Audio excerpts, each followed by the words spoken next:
Go to TAPgiles.com to learn dreams, engage my services, and support the channel.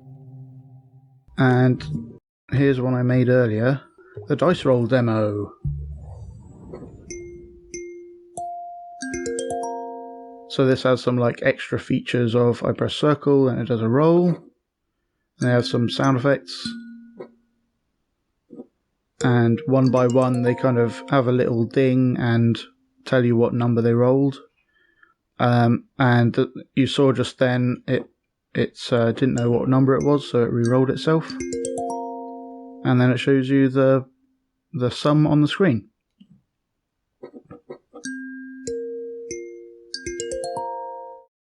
How to make a die that rolls and knows what number it rolled. This is an element, so I'll bring it into a new scene. So if I put it squiffy like that and let it fall, it knows it's a 2. And if it's a different one, it falls in a different place, there's a 1. And if I make it grabbable, it's already grabbable. So if I go to play mode, then I can kind of grab it and throw it in the air. I can like give it a spin, and it always knows where it's landed. One time it doesn't know where it's landed is if it lands what's known as cocked, which means it's kind of unclear which one is the upright one because it's on too much of an angle. It doesn't know which one is up, so it says misroll, and then you could handle that however you wanted. So let's make this again. I'll just use the same sculpt. So we've got a sculpt and it's like on the grid and stuff, so if we grab it and press triangle, then it will snap to the grid again, and we'll add a chip to it. And I want this chip to be in the middle for reasons, and if we select them both and group them up, now they'll move as one thing. If we play time, nothing will really happen, but if we turn on movable on the group, then the sculpt and the microchip and everything will all move as one object. So now let's go in here and open the chip, and then we'll add some logic in here. So we want to know if the 2 is pointing up, and we can use an angle sensor for that. So if we use an angle sensor, at the moment this isn't doing anything because it's not like linked up to the group or anything. So if we tweak the microchip, so we have this apply to object link wire thing going on, and if we grab a wire from there and put it onto the group itself, now all the chips in this microchip will apply to that group.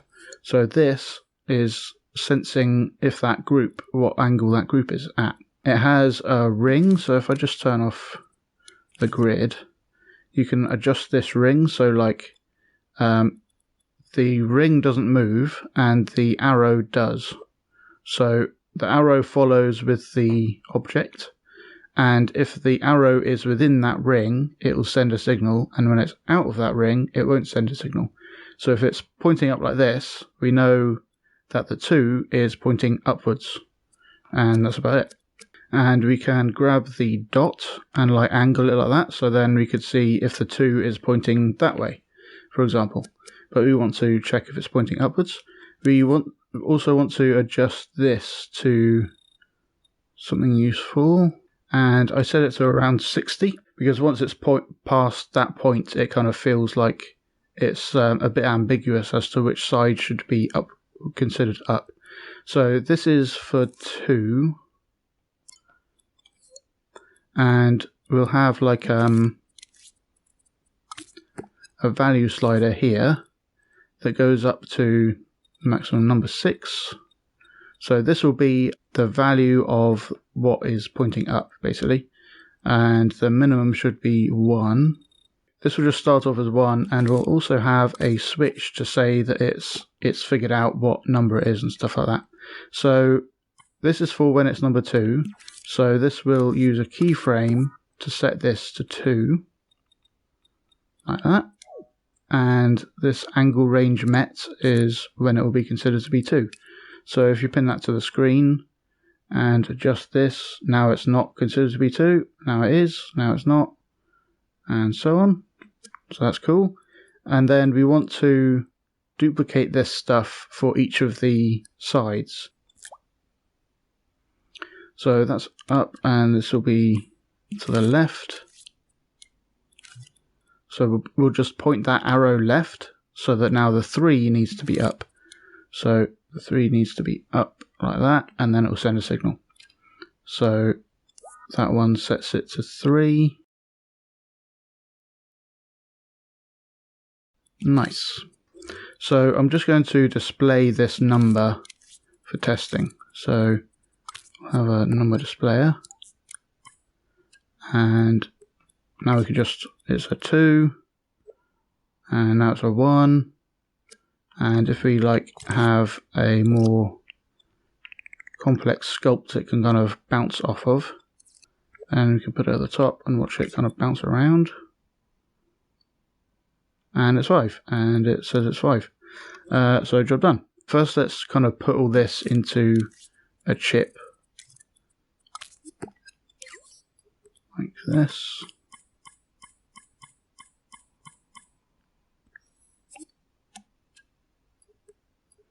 And that as well, and this will be like an output from this chip, so we'll add a node in here,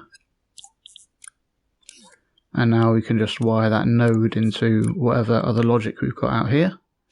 If we drop it into the pit, then it still says it's 1, but actually none of these, if you look at the face of these gadgets when it lands normally, then one of them will be black because that's sending a signal. That's what that means. But if it falls into the pit, then none of them are black. So at that point we know that it's cocked and it needs re-rolling or whatever. So we'll have another, we'll move that switch into here. So this is the side, and this is readable, but that will be off until one of these is actually sends a signal. So in these keyframes will turn that switch on. Cool. So until then it will say that it's not readable, and we can say it's only going to show a number if it's determined to be readable. So we can wire that into the power of the number, and I'm going to put this in the scene actually. So in scene, face camera always on top, make it large and kind of off to the side a bit. So if it lands normally, it's fine. If it's like tumbling through the air, it's still showing numbers. But if it lands in the pit, then it won't show a number. So we now know that this needs re-rolling, that kind of thing. And we can give a message to the player, or we can like auto re-roll it or something, whatever we want to do with it. Now to check if it's actually settled, because that's the only time we actually care about what this number is, or if it needs re-rolling or whatever. So we want to know when it stopped moving, like for example settling down here. So we want to detect its current speed sort of thing. So if we use a movement sensor, this has a velocity overall, and we can just wire that into a calculator. And it also has a acceleration overall. So if this had this was shot into the air, then as it arcs into the air, it will get very slow at the top, but it will still have acceleration pulling it down. So we want to pay attention to that too. And it can also, if you imagine it spinning on the ground sort of thing, from low friction or something, then it still wouldn't be settled. So we'll have we'll sense the rotation of it as well, how fast it's rotating. And this has angular velocity and angular acceleration, just like the movement. And we want to make sure all of those are below some very small number. So if we go less than 0.01, then if we play time, it will be less than 0.01 when it stopped. If we have it tumbling around, Yeah, so it never says it's settled until it's actually on the ground, not moving. So that's pretty cool. So when that happens, we probably want to do the check then. So if we wire that into the power of checking which side it is, then it'll never check, and it'll never show the side that it thinks it is until it's settled down. And then if we fall into the pit again, then at that point it'll say something. So let's have a little message. So I'll use the icon called no entry to indicate there's a problem. And we'll make it red. And in scene. And then make it larger. Like that. And that happens if this isn't true. So if we just have another output, which is I can't put cocked because it'll asterisk it out. It'll censor it. So I'll just say missed, and that'll be if it's not readable. But because it's in this chip, it's saying if it's not readable and we're settled, then send a signal from missed. So when it's missed, then we'll power this one. Yay! And it's over here. Yay! So that works pretty nicely, and that's how you can make a rolling dice. Thanks for watching. I hope you learned something interesting. Go to patreon.com/TAPgiles to learn something new every day.